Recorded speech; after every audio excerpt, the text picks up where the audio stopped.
Good evening.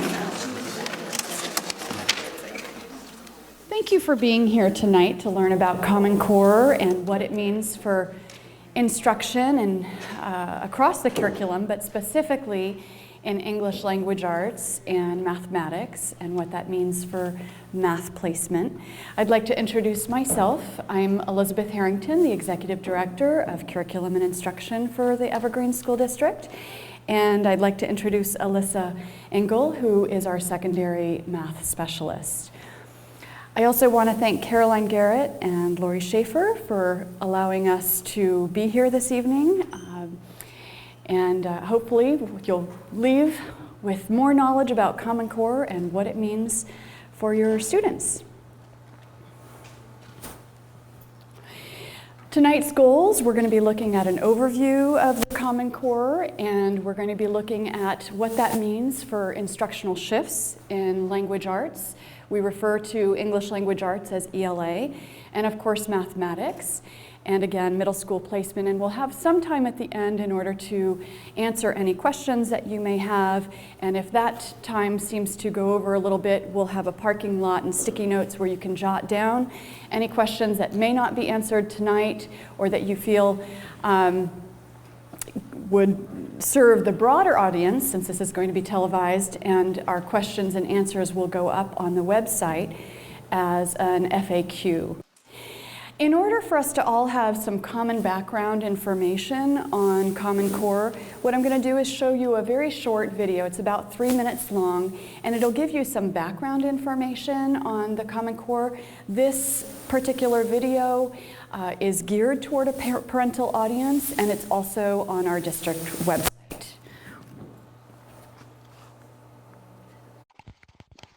Like it or not, life is full of measuring sticks.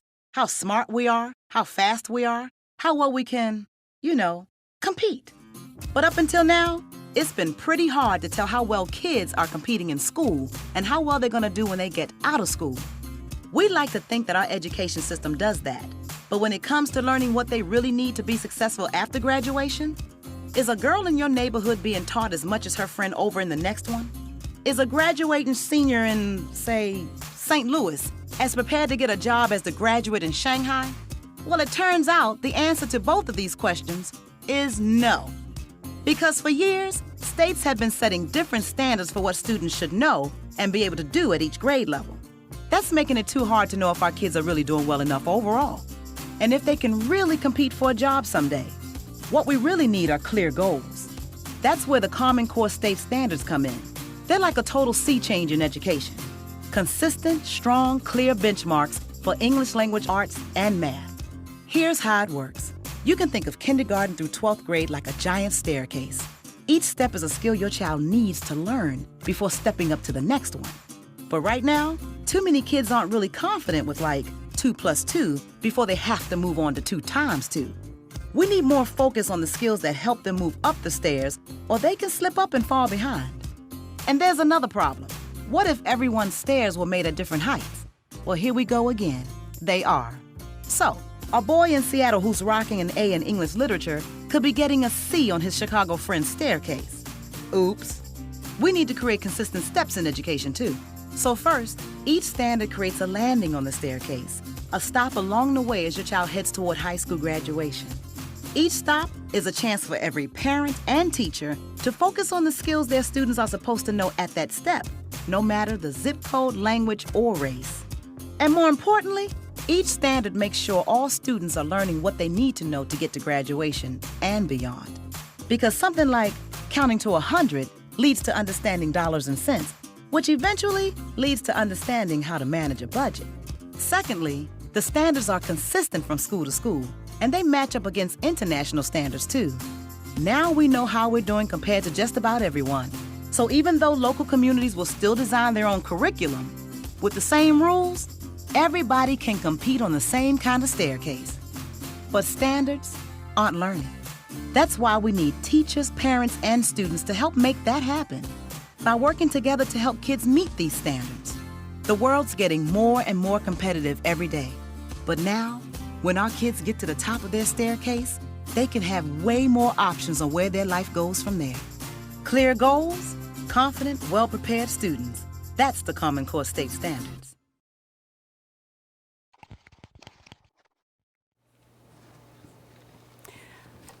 So what we learned in the video is that Common Core state standards are adopted by a number of states, actually 45, and that'll be in one of my future slides. But more importantly, the thing about standards is that they're not new. We've had standards, Washington state standards, other states have had different kinds of standards. And really what standards do is they tell us what students need to be able to know and do at each grade level in order to get to be college and career ready by the time they leave 12th grade. The beauty of the Common Core state standards, I have to say, is that we're able to learn from each other.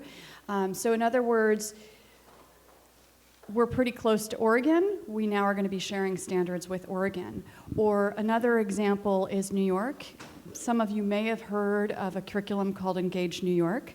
Because they have spent millions of dollars on developing some curriculum, we're able to look at that because we are sharing these Common Core state standards. So all of a sudden, it's opened up that door for collaboration to where we're not living in isolation just in Washington, but we can really work and focus on getting our kids to be college and career ready and so that they can compete on a global level. So as I talked about career and college readiness, these are some of the things that we want for our students. We want them to be independent. We want them to be knowledgeable in terms of content. We want them to learn that content through rich nonfiction texts. We also want them to be able to adapt communication to their purpose and who their audience is. We want them to be able to think critically. We want them to value evidence, and that goes to that thinking critically. We want them to be able to compose viable arguments. And you can't do that unless you're backing it up with evidence. So arguments and evidence is something that you'll see in a lot of the language with Common Core state standards. We want them, in order to be able to look up evidence, we live in a world of technology, and we want them, of course, to be able to use technology effectively as well. And as you saw in the video, because we live in a global market, we want them to be able to understand other people's perspectives and cultures. And that's what the Common Core state standards are geared toward and will have us do. So as I mentioned, the Common Core state standards have been adopted in a number of areas. 45 states currently have adopted it, including some territories and the District of Columbia, and that again, it allows us to have that unprecedented collaboration that I spoke to you about. We've known about Common Core for some time. It's really come to the front now because all of a sudden, for the first time, come spring of 2015, our students are going to be tested using the assessment that is created for Common Core state standards. There are actually two assessment companies, PARC and SBAC is what they're referred to as. The Smarter Balance Assessment Consortium has created an assessment that we in Washington will be using. But we've known about this and we've been getting ready for Common Core for quite some time. So in 2010, 2011, we're looking at the building awareness components, and then we're looking at full implementation starting next year. Full implementation with a caveat. There are some areas in which we're still, because of the progression of learning, that we're still going to be gearing towards and getting there probably the following year. We have done a number of trainings for staff. Staff have had access to new scopes and sequences. The curriculum and instruction teams, which we are both a part of, have been designing scopes and sequences, and our leadership team has been receiving professional development on this and then sharing it with the teachers of your students so that they're prepared to implement Common Core state standards. So now we can get to those instructional shifts, now that we know a little bit more about Common Core state standards. I'm going to talk a little bit about the ones in English language arts, and then I'm going to let Alyssa talk about the mathematics shifts, because I have to admit she's much more knowledgeable in regards to mathematics than I am. I think I get a little bit scared when it comes to higher level mathematics. When we're looking at ELA, so again, that's English language arts, we really want to build that content knowledge through nonfiction text. Now, does that mean we're doing away with literature? Absolutely not. What that does mean, however, is as you think about your students as they enter middle school, or if they're already in middle school and as they go on to high school, their day is not just English. It's not just reading and writing and speaking about literature or fiction texts that they have read.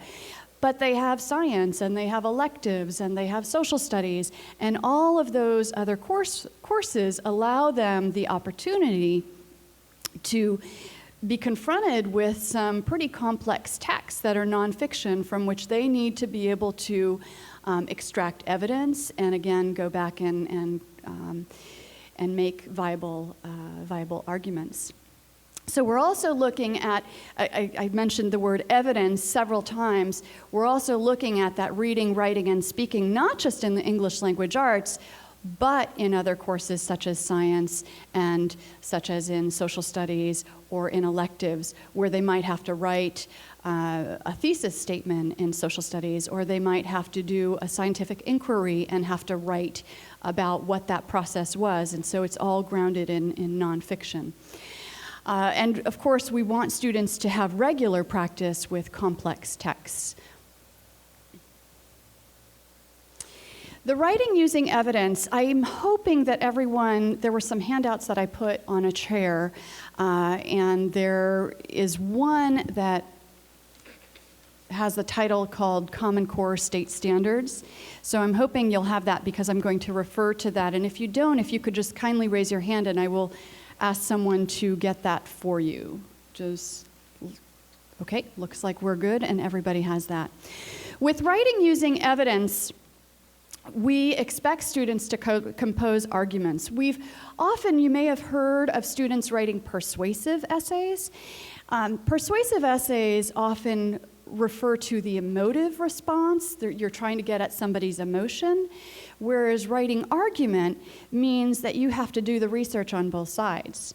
You have to really use critical thinking and reasoning, because if you're going to make a claim or an argument, and if you don't know what your opponent's going to say, how are you going to refute that? Or how are you going to rebut it? And so we're asking students to do research, look at several different documents, and then be able to use evidence to construct an opinion and an argument and make a claim. What you have here is the first question that I wanted you to refer to in the packet.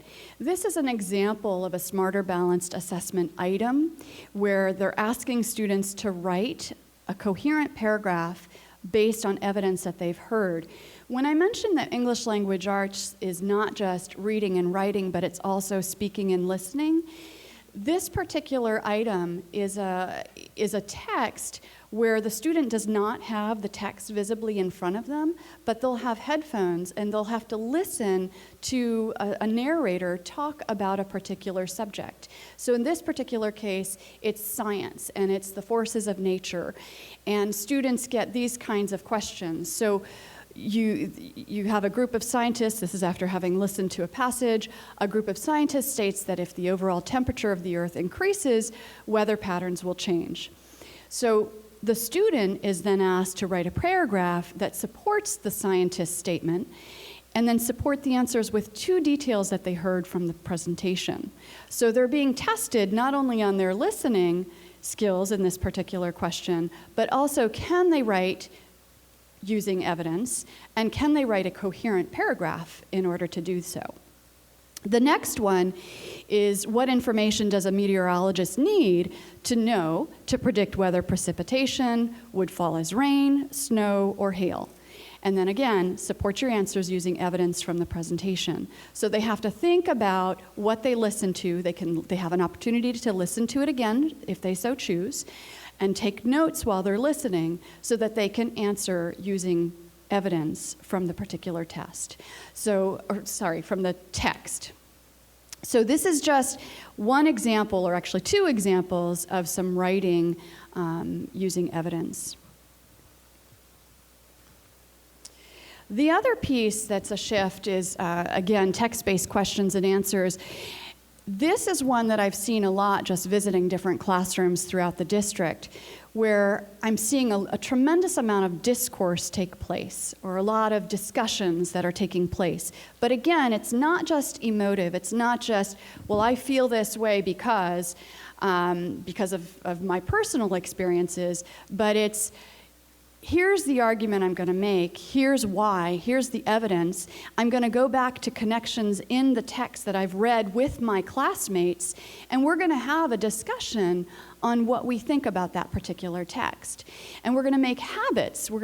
The Common Core is asking us to do this from a younger grade level, and really build those habits in terms of going back and looking for specific evidence in order to be able to articulate what it is they want to say, depending on their purpose and their audience.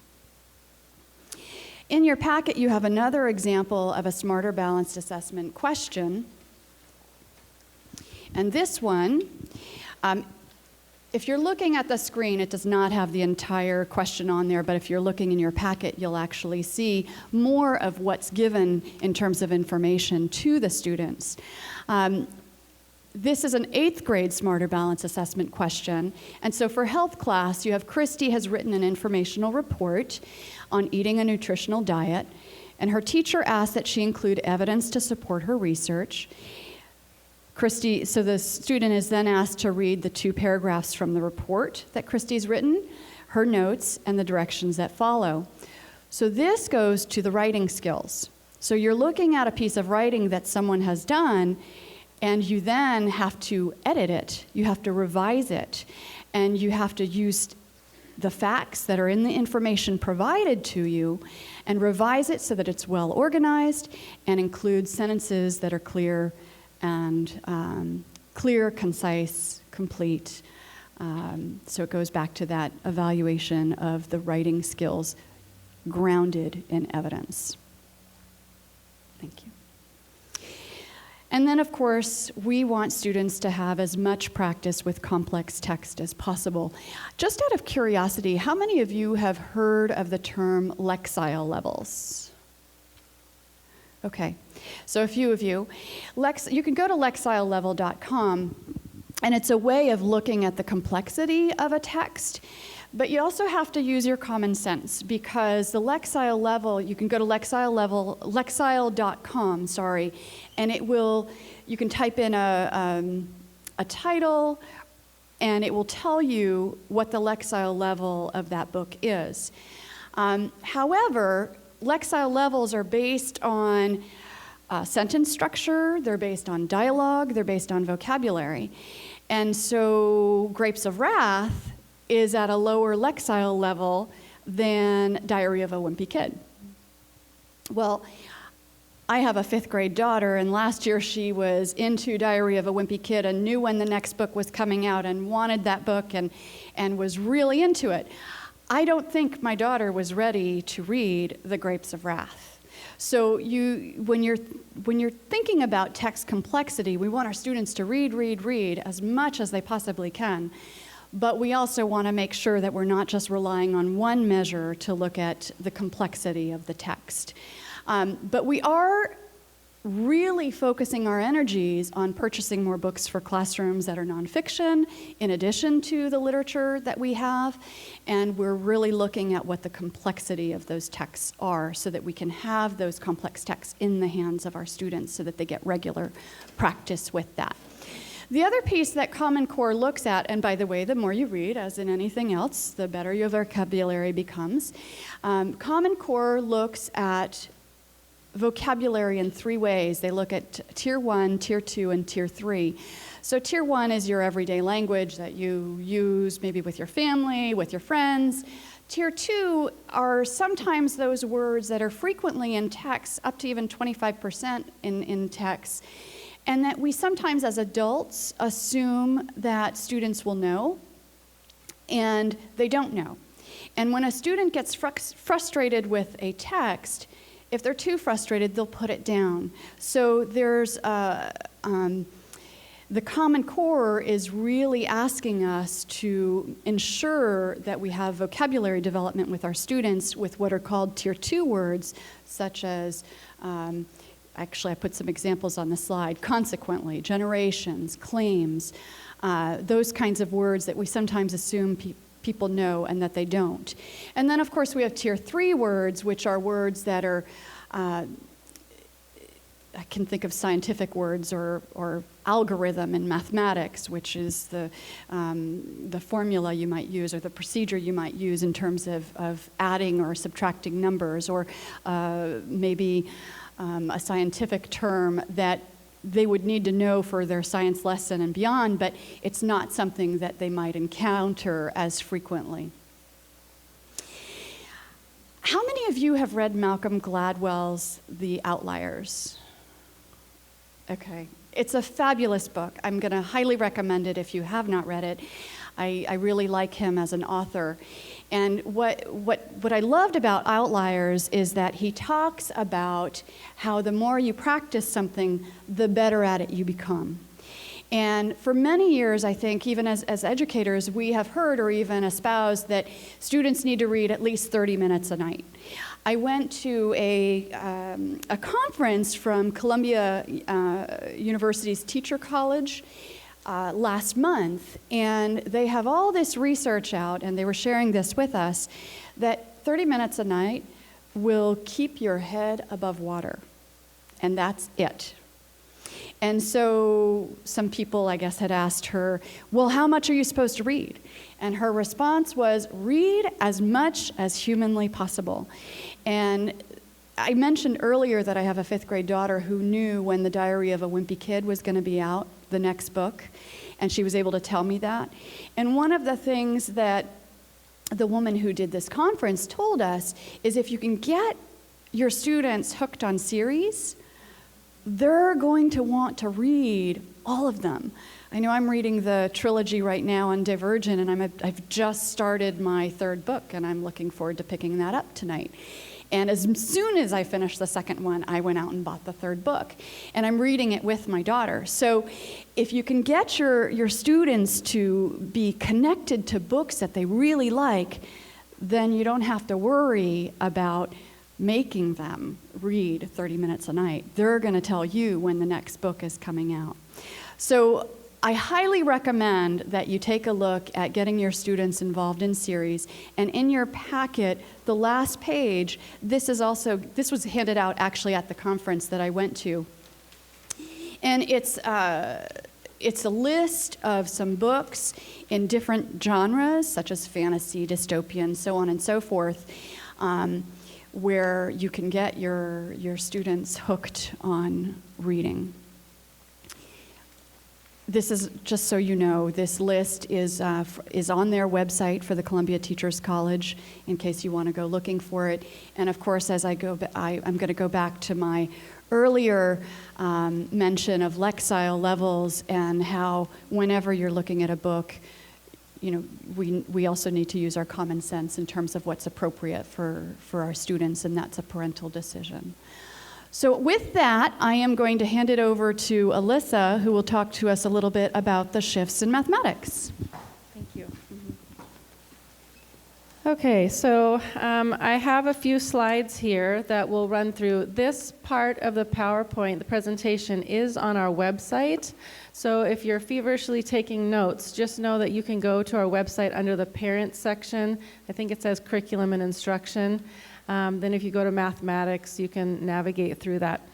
So I want to start off by saying that with Common Core, there are 2 distinct types of standards, and they are each just as important as the other, so that we have content standards and we have practice standards. And I'm going to talk about both of these pieces. So when we talk about the content standards, these are the standards that we know, for instance, adding fractions is in 5th grade. Looking at place value starts in 3rd grade. So you can see from K through 8, these are the content standards that we are focusing on. K through 5 really focuses a lot on number sense. And then as you look through, starting with 6th grade, ratios and proportions are a big emphasis. So when students leave 5th grade, we want them very, very fluent in fractions, adding, subtracting, multiplying, and the beginning of division, as well as working with decimals. So that is a shift in some of our content standards as we move from the Washington State Standards to Common Core. A lot of the content has shifted down a grade. So every grade level has, from K through 8, has domains that flow through each of the grade levels. High school, you'll see this is 3 years of content. And the Common Core does not specify what should be taught in those 3 years. But they have given recommendations, and we are going along with those, as well as OSPI and what should be in an Algebra 1 curriculum, a geometry, and an Algebra 2. So again, that they have lumped all of the content and the standards into 3 years, and we have worked to kind of shift those out between the traditional pathway. The other part of the standards are the standards for mathematical practice. And like I said, these are just as important as the content. In fact, these are taught through the content, and they are also assessed. So it's easy to see how we can assess the content. And in a little bit, I'm going to show you how the practices are assessed through Smarter Balance. But these practices are the same for every grade level. So this does not change. They carry across all grade levels, and they really describe what we want students to be able to do. So it says, describe the habits of mind of a mathematically proficient student. So for instance, when we look at number 1, make sense of problems and persevere in solving them. And then we want students to be able to plan a pathway. Number 2, reason abstractly and quantitatively. We want them to make sense of the relationships and understand the concrete versus the abstract. And just as Elisabeth was talking about evidence, in number 3, constructing viable arguments and critiquing the reasoning of others. So what is the evidence that students are seeing in math problems? And can they argue and justify their thinking? Modeling with mathematics is the application piece. We want them to be able to apply what they know. And using appropriate tools strategically. We want them to make decisions. Is technology appropriate to use? Is a calculator appropriate to use? Rulers, what piece of the tools would be most helpful in that situation? Number 6, attending to precision. It doesn't always mean just calculating quickly and accurately. It also means using the correct academic vocabulary. So that's what attending to precision is. 7 and 8, looking for making use of structure and expressing regularity. That's just looking for patterns. Math is all about patterns. Can students see the pattern? Can they make generalizations? So the 3 shifts in math are focus. We want students to be able to focus on those major domains that I showed you in this slide. These are the major domains, and this is where we are focusing. So coherence, this is being able to connect what they are learning in each grade level, so between the grade levels and in the grade level. And then rigor, I've got a separate slide for this one also. Rigor doesn't necessarily mean harder. It means that we are pursuing what we call the 3-legged stool. So do students know the math? Can they use it? And do they understand what they're doing? So I put together on the website, if you want to know a little bit more about what focus means with Common Core, I have some video links down here. So the authors of Common Core put together some video links. And if you go to the website, these are 3 to 5 minute videos. But again, we don't have fewer standards. This is kind of a misnomer when we see fewer topics. There's a lot of standards. But what we're asking teachers to do is focus on those specific domains that are in each grade. So looking at those big ideas. We don't want to look at the standards and have a checklist that we have to go through every single one. We want to connect the standards together and focus on those large domains. And we want to go into depth. We don't want to just skim the surface of these content standards. We really want to go deep so students have an understanding of what they're learning. And coherence, again, I've got a video on the bottom too that will help you understand what that means a little bit more. But really, we don't want to teach standard after standard without making the connections, helping students make those connections. So we want to make sure that what they learned in the previous grade is going to be connected to what they're learning in the next year. Everything should make sense to them, and it should progress. And one of the most important pieces is rigor. And we've spent a lot of time working with our teachers on what rigor means. And like I said before, this doesn't mean a harder problem. What it means is that we are focusing with equal intensity in 3 areas. We want students to be procedurally fluent. We want them to be able to know their facts and to be quick with algorithms, but we also want them to understand them. We want them to know the models, and we want them to be able to express their thinking. And then once they understand those 2 pieces, we want them to be able to apply their knowledge. So we are spending equal time in each of these 3 areas in our teaching, and the tasks and the activities that we give students, and also in the assessment. Okay, so with the Smarter Balanced Assessment, this year students are taking MSP, and also, how many of you heard of the EOCs, the end of the year assessments in high school? So end of the year assessments, students need to pass 1 for a graduation requirement. If your student is taking algebra or geometry, integrated 1 and integrated 2 in middle school, and they've passed it, they will bank that as part of their graduation requirements. Those end of course assessments will happen up until 2019. In 2019, Smarter Balanced is going to become the graduation requirement. So up until then, students will be taking both tests. So if they're in Algebra 1, whenever they have Algebra 1, they'll take that end of course test. And Smarter Balanced in their junior year. Okay, so next year is when Smarter Balanced starts.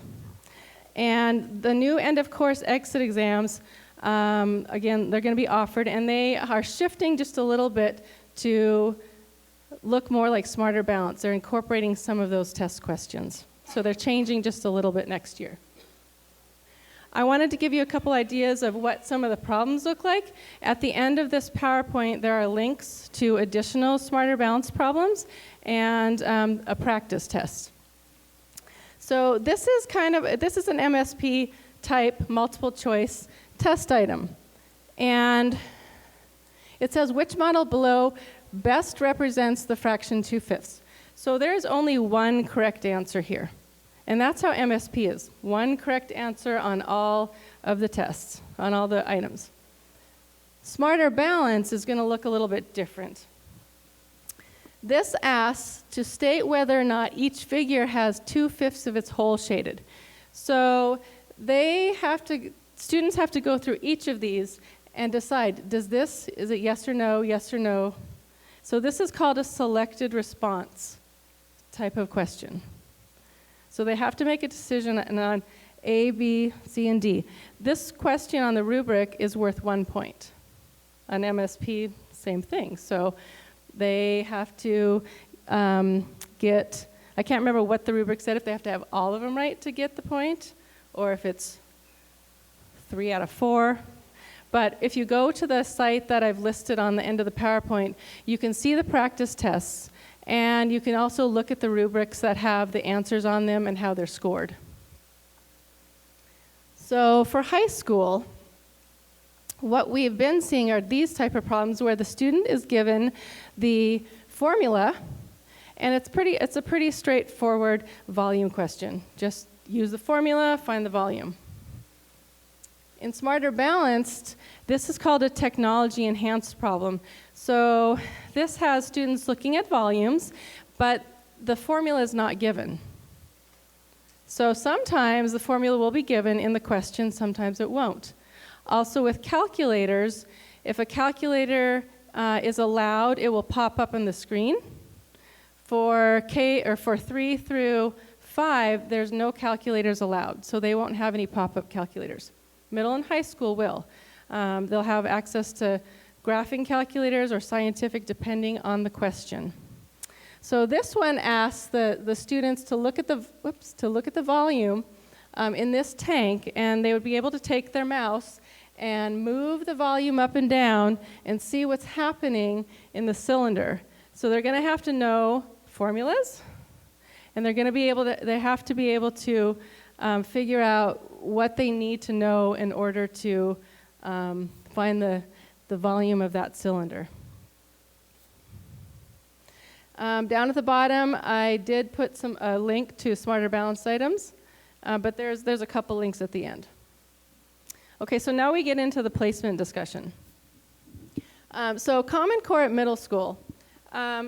The authors really want to make sure that students have a strong foundation, K through 5 in that number sense.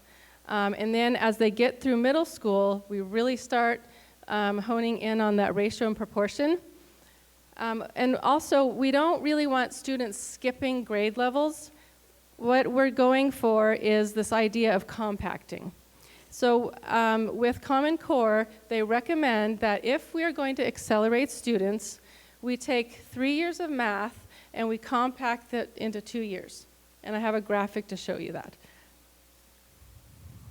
In fact, I will go to this graphic really quickly and I'll go back. So you can see that we've got two kind of pacing levels. We've got the Common Core grade level pacing, which is rigorous in itself. It's more rigorous than what we have seen in the past. Like I said, content has shifted down a grade level. What we used to see in 7th grade, a lot of it's now in 6th grade and vice versa.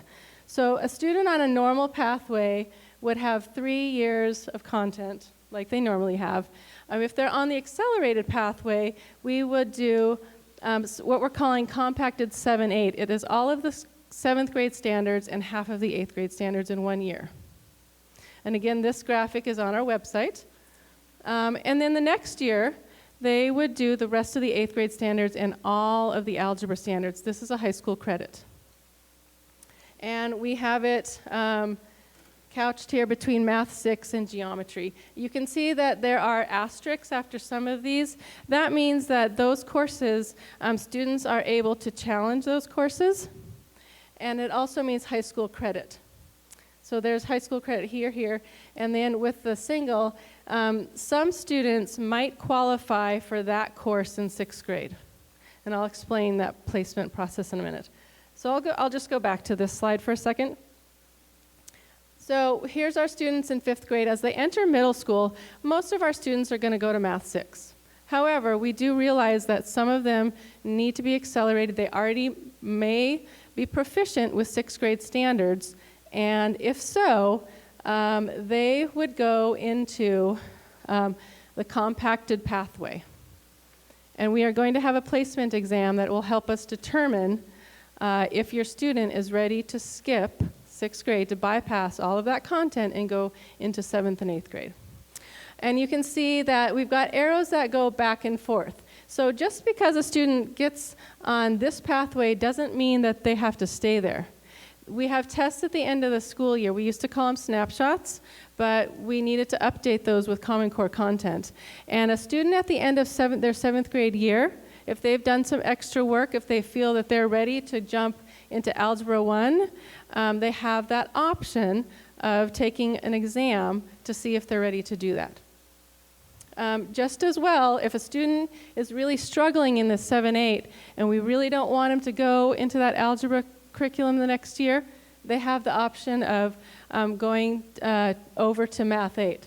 And again, this pathway is very rigorous. Both of them are. Okay, so again, things to keep in mind. The standards are more focused and they're more rigorous.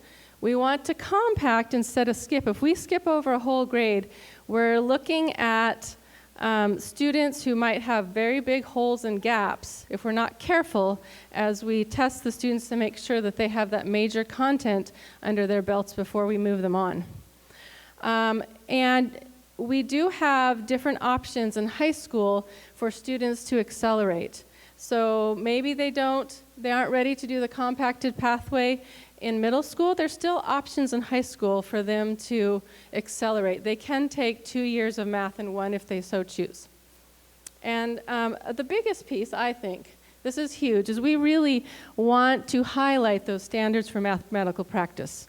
Those 8 that I talked about, those are so important. And I know the teachers in our classrooms are really working with students on those habits of mind with students in math. And I just can see that they're more confident in their abilities, they're more engaged in the tasks that they're doing. Okay, so 5th graders challenging placement. So coming up in May, we have identified, and we're working with the elementary principals and the teachers, we have identified students who are going to take the 6th grade, what we're calling the 6th grade challenge exam. So students who scored 90% on their common math assessment in 5th grade, and were at a level 4 on the MSP, on the 4th grade MSP, will take this placement test. And that will help us determine whether they skip over 6th grade the next year and go into that compacted pathway. So that'll happen in May, and that will be graded by our math coaches. And we'll be working with the middle school counselors and principals to determine placement options, and of course working with parents. Also, all of our 6th grade students, we're not taking the snapshot anymore, if you're familiar with that exam. We have a placement test in 6th grade to determine who goes into the compacted pathway versus the Common Core pathway. And that was on that graphic that I showed you a few minutes ago. And again, following each year, students can take those additional challenge exams to determine math placement. So again, if they want to skip over some content, that they know that maybe they got a tutor or they're just ready, they can take those challenge exams to bypass classes. And I talked about this a little bit. In high school, we do have a few students who want to make it to calculus by their junior or senior year. So these are some other opportunities for them to accelerate. So you can take algebra and geometry during the same year. This is why we moved to the traditional pathway with Common Core versus the integrated pathway that we were on. Students were not able to take two courses in high school at the same time because it was all integrated. They had to have integrated 1 before they went on to integrated 2. There were too many prerequisites. So we went more to the traditional pathway, and so students can double up and take geometry and algebra 2 at the same time. Or after that, algebra 2 and trigonometry, we call it the bridge class. That's another opportunity that they can accelerate. So, would you like to wrap up and then we can start taking questions? Okay. All right, so we've taken a look at the implementation of Common Core and what that means. We looked at a couple of standards in terms of seeing the shifts and what those look like on the Smarter Balanced Assessment. We've also looked at what the Common Core expects in terms of college readiness and the progression of learning from kindergarten through 12th grade and getting them ready. And we've taken a look at math placement. We wanted to ensure that there was some time for questions. The other piece that I'm wondering if you wanted to mention before we get to questions, just because I could see it coming up, is, well, I'll ask it and I'll let you answer. So what happens if I am a fifth grade student, I am in Excel, and I take a placement test, and I'm not at the point where I'm ready to skip sixth grade math, because there's a lot of information in sixth grade math, but I'm used to working at a more advanced pace. So what happens with that particular student? So I've just asked the first question. Sure. Okay, so, and we may have quite a few students in that situation. So we are working with the math administrators. We meet monthly, and we are going to have a consistent policy across the district. And we are going to intentionally group those students that are right on the bubble of, they're just not quite ready for that compacted pathway, but they've got maybe half of the sixth grade content standards down, but if we move them on too quickly, they're going to have too many holes. So we are going to intentionally group those. So in some buildings, if we have 30 kids, that might look like a classroom of 30 kids. And all those students would be together. If there are less, then we'd have to look at grouping those students. So if there's 15, we might do 15 in a classroom, or we might do 5, 5, and 5. It depends on the building and working with the administrators. Okay. They will be together. Yes. So she just asked, what if you're in a building with 3? They will be together. Yes. And will be differentiated for. And we've been talking about that differentiation piece with the math administrators, and they will be supporting their math teachers in that endeavor. Question? Specifically about middle school, that bridge is just so tricky to go from 5th to 6th grade. Are all of the middle schools going to be on the same page? No matter which middle school it is in the district, are all of the middle schools going to be held accountable for the same rigorous, as you called it, rigorous curriculum, so that these kids that are used to more advanced placement can continue to learn instead of being held still? Yes. So I'm just talking specifically for math. We are meeting, we have at least 3 teachers from each middle school that meet monthly on a scope and sequence team. They are designing the curriculum and the assessments, and they are taking them back to their schools, what we call the PLCs, professional learning communities. And so we are all on the same page as what the scope and sequences are, so the content standards and the units that we're teaching. Now the instruction might look a little bit different from classroom to classroom, but the content standards are going to be the same. And the assessments that we're working on are going to be consistent, and teachers will be looking at those, and their PLCs will be taking those into their, as they plan, and they may make a few tweaks to those, because we always do, as depending on the students we have in our classrooms. But yes, we are working collaboratively together as a district. You've heard us mention PLCs, professional learning communities. That's something that it's a national movement in terms of taking away the isolationism that can happen if you're a teacher, or that used to happen.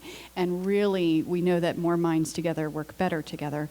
And so PLCs ask each other 4 questions. What do we want students to learn? How do we know when they've learned it?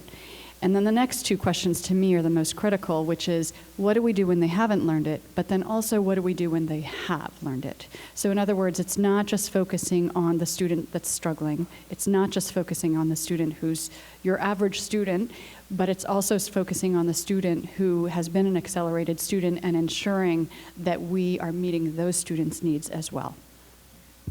So when we talk about PLCs, we have building PLCs, and we have the district level PLCs also. PLCs working with different grade levels too, or are you just working with the same grade level? Yes, so for instance, when the middle school meets for math, we have 6th, 7th, and 8th grade in the same room, the district PLC, and there's 18 of them, I think. Yes, we have to look at that vertical alignment. And that's the nice thing about Common Core and some of the resources that they've provided. I don't know if many of you are familiar with the progressions document, but it's very dense. And teachers on our scope and sequence teams, we read it and read it and read it because it is vertically aligned. It says, what should students be able to do in 6th grade? And how does that connect? And what does it look like in 7th grade? And then how does it look from beyond, and what should they know coming in? So we're really looking at that coherence that I talked about, the connection between the grades and within the grade. Yes, yes. What happens when the students don't meet that minimum bar? So if they come into 6th grade and they can't meet the minimum standard to go to 7th grade, what do you do with them? Well, we differentiate, but each of the buildings also have flex time. And do you want to go ahead and talk about that one? Sure. So, one, there are a number of students who struggle for a variety of reasons. You have students that have a learning disability, in which case students would be placed on an IEP if they're found eligible for special services, and then they would get specially designed instruction to help them learn what it is they need to learn, and that's called an IEP. We also have interventions that happen within the classroom. At elementary, you have often math specialists or reading specialists that go into a classroom that push in and that assist students. We have, in our 5-year plan, we use a workshop model, which allows teachers to deliver a lesson, a mini lesson, if you will, but then that also offers them the opportunity to then have students do what they need to do independently, so that work time to show that they know that. But it also allows the teacher the flexibility to work with small groups of students. And that can be any group of students. I mean, it can be your students that just maybe need a little bit more practice on something. It could be your students who are being accelerated. And then the middle school level, how many of you are already middle school parents? Okay, so you are probably aware that we have something called Flex in each of our middle schools.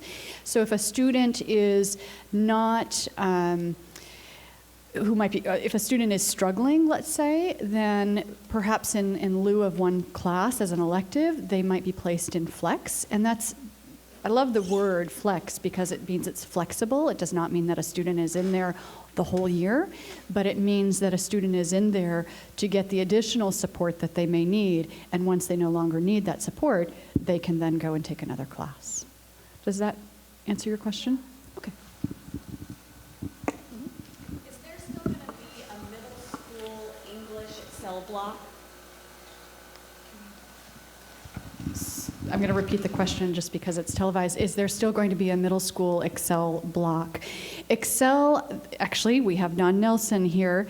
You might want to wave for those of you who may or may not know Don Nelson. He's in charge of I was going to say talented and gifted, but that's not the right language here, of our highly capable students.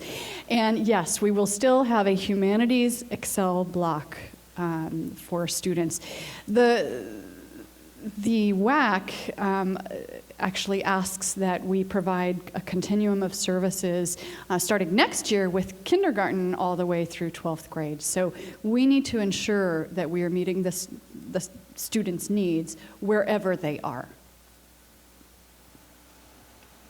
How are you going to get funding to do this? Because there's schools that are very successful when you look at their test scores overall as schools, and then there's schools who generally struggle, and so you see a lower MSP testing when you compare schools to schools. How are you going to get the funding? Who's going to supply that funding to groups of children who actually need more attention, say they move around a lot, or there's language barriers, or fill in blank? Like, where is that money coming from? Because it just seems like things are really, really tight. This is where I wish I had Mike Merlino here, who is our CFO, because I can't answer it to where I would want to be quoted. But what I can tell you is that we do have different funding sources. So there are title resources, which are federal dollars, which are given to schools based on the free and reduced lunch rate that is at a particular school. We also have what's called LAP, and I don't know the acronym in terms of what it stands for. But in any event, LAP helps fund those schools that might not qualify for title dollars, but we still know that schools have students that struggle academically. It's not always related to the free and reduced lunch rate that's at a school. And so LAP is another way that we have funded schools to help struggling learners. As of next year, those LAP dollars will be geared toward K-4 in reading, because we also know that if you don't know how to read, it's hard to be successful at anything else. I have a question that goes back on funding. I noticed when you were talking that you said during the math portion of the test, a question might come up and a little calculator might pop up. So from that, I gathered that there are going to be computer tests. Oh. Yes, it is all computerized. How are you going to do that? Our technology department is working on that. We actually have different schools that are currently piloting a field test. So it's actually, I shouldn't say field tests, because there were field test pilots. We didn't do the field test per se, and the reason we didn't do the field test is because the state of Washington, they said that if we used the field test, we weren't going to have to take the MSP, but we wouldn't receive any data back. And so we wanted to make sure that we had data back on our schools and on how our kids were doing. So what some schools are doing is they are piloting the practice test, which, by the way, any of you can go online and do that practice test. And that's where you saw some of our questions from tonight, like the ones in the packet. So we have some schools that are piloting it with thin clients, which are, it's basically a form of a computer.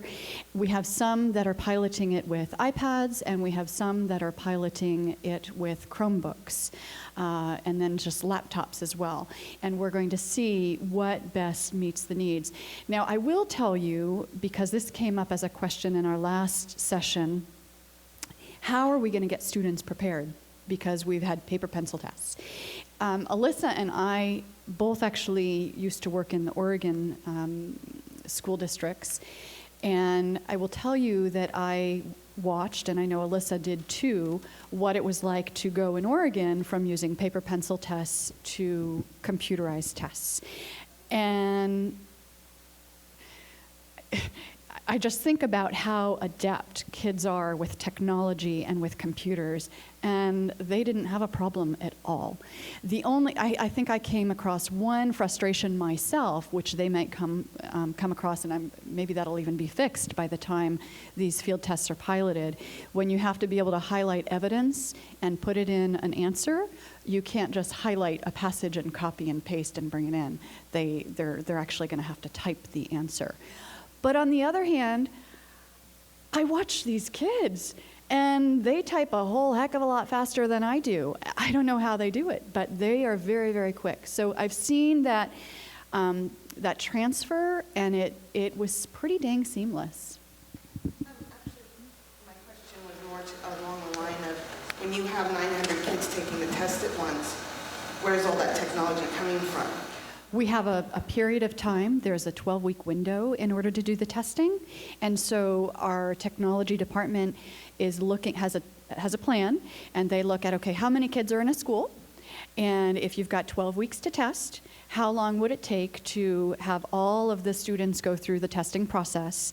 And they will purchase the technology that is needed in order to get everyone through the process.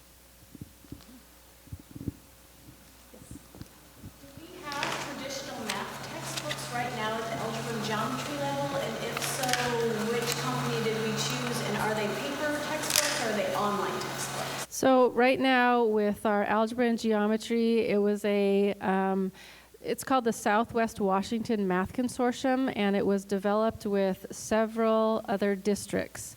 And we watched our test scores actually go up when we started using this material that was created by our teachers. So we are taking that curriculum right now, and we are adapting it.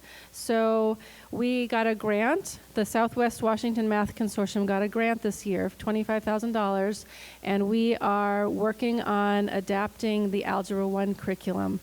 And so we are using the Elisabeth had mentioned that there's a lot of open ed resources out there right now. Other states that got some of the Race to the Top money spent millions of dollars.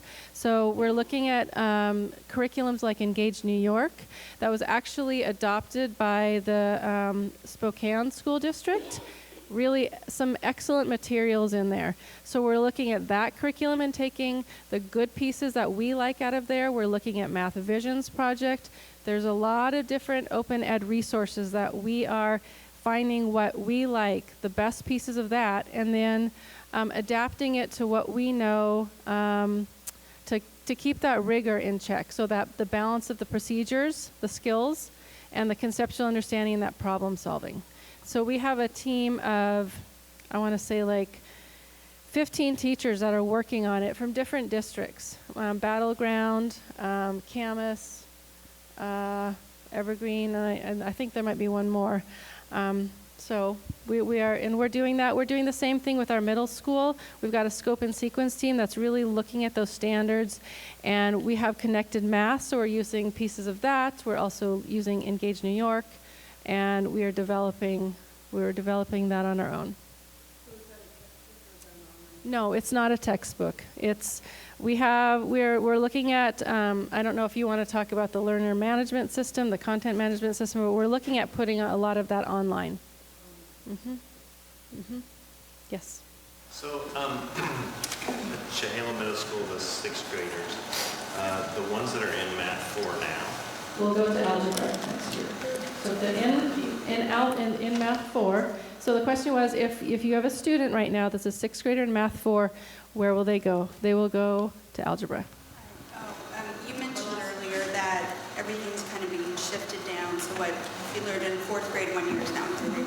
So won't there be a gap? I mean, some students there won't be a gap, but definitely for some students there will be. And so what's the advantage of rushing all this stuff? I mean, for some kids, naturally, yes, they'll do fine.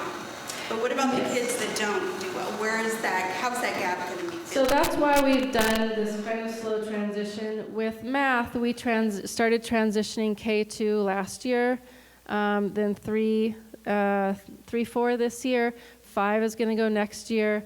And the Smarter Balanced test does not take effect until 2019 for our graduates. So we have that time to continue to transition and look at what students, the holes, look at the foundation pieces that are missing. So we're not just flipping the switch right now. We've been slowly transitioning. And we still, for instance, in 6th grade, we have our scope and sequence laid out, but we may not get through all of the content standards in that year. But what we're focusing on are the major content. Common Core has a document that says what is the major content in a grade level, what is the supporting content, and what is additional. So we are really focusing on that major content, and then if we can get to the additional, then that will come. The other thing that I would like to add to that is you might actually see scores drop. So as we implement the Smarter Balance assessment next year, most likely, district-wide, school-wide, the 45 statewide that have folks that have adopted the Common Core, we will see a drop in test scores. Because as you saw with just the MSP versus with the math where they had to look at choosing one answer versus having to look at all of them, students are going to have to adapt to this different kind of testing, not just the technology, but also just in terms of their thinking. And because it's been I was going to say, really the ideal will be once our kindergartners who have already done it have gone all the way through. But states do anticipate a drop in scores as we adjust to this new assessment. But we also anticipate that those scores will go back up as we implement the Common Core state standards. Well, actually, I suppose I could. Actually, I want to say thank you for coming. Hopefully you learned something tonight. We have Lori with some stickies and some pens, so if you have a question that you didn't get answered and you want to put that up on the parking lot, please feel free to do so. Also know that you can contact either me or Alyssa if you have additional questions, or you can also contact Lori Schaefer, who's our math administrator, or Caroline Garrett, or Don Nelson. So thank you.